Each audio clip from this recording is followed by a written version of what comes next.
ก็หา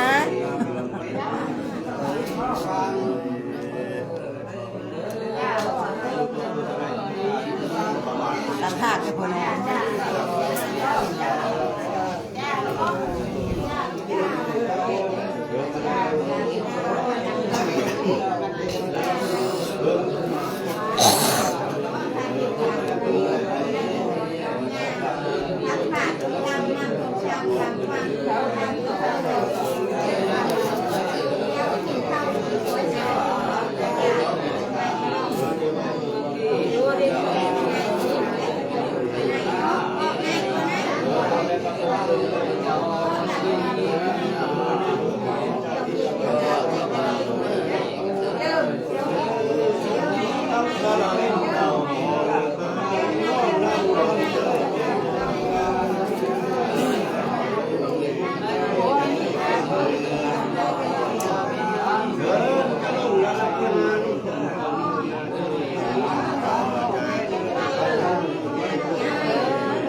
จ้าแล้วครับไม่ได้พูดถึงมันกัน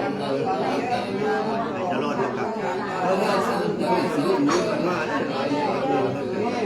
ข้างคนเส้นจะเป็นคนน้อยแล้วนี่ค่ะให้มาพันธุ์เลยชื่อช้างแล้วนี่ค่ะที่ทางเจ้าเพื่อเจ้าประมือพอเราจะมาก็อาจจะเบิ่นเด้อจะมีคณะกรรมการเราตู้มาได้เด้อก็จะมีขับขับเยอะไปเลยเมื่อไรกับปอแล้วก็เดี๋ยวดูตัวไหน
Thank you.